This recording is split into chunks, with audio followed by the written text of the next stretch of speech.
Torna al successo interno l'FC Matera dopo più di 100 giorni. Gli uomini di Raggi che disputano un buon primo tempo ma una ripresa decisamente mediocre. Nonostante l'uomo in più si impongono 2-1 sul Venosa nell'importante sfida salvezza.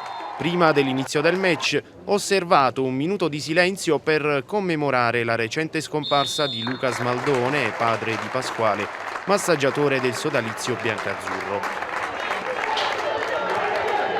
Dopo gli scroscianti applausi prende il via la gara, nulla da registrare fino al 20° minuto quando Marsico, servito sulla destra da Ancora, salta numerosi avversari che poi lo atterrano in area di rigore.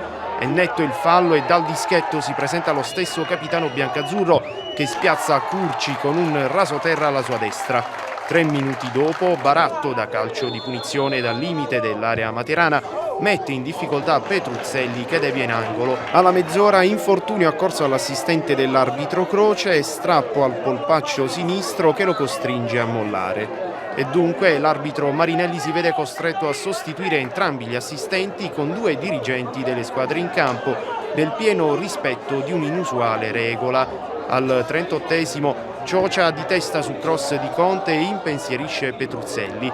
L'arbitro assegna 7 minuti di recupero ed al 46° è Naglieri che piuttosto che servire Di Santo o Marsico ci prova dalla distanza. Conclusione debole e bloccata a terra da Curci.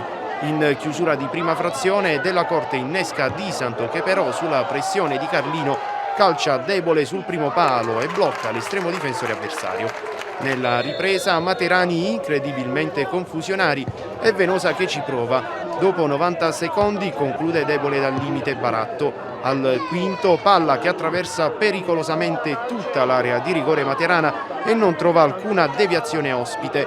Pochi secondi dopo la sfera giunge in area piccola biancazzurra alla Vieri dopo il tocco di Carlino, palla a fil di palo. Al 20° minuto Venosa in 10 per l'espulsione di Ciocia per proteste, ma al 33° arriva il pareggio giallo-verde da calcio di punizione concesso per fallo al limite dell'area di Raimondi sul Piscopo.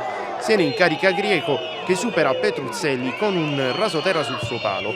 I materani si spingono quindi in avanti alla ricerca disperata del gol vittoria che arriva al 2° minuto di recupero dei 4 concessi. Angolo dalla destra di Valdes libera la difesa venosina ma Cimadomo rilancia in avanti, prolunga di testa in area giallo-verde De Leonardis e trova pronto Marsico in sospetta posizione di fuorigioco. Il capitano solo davanti a Curci lo buca sul primo palo per la doppietta personale che regala il successo all'FC Matera.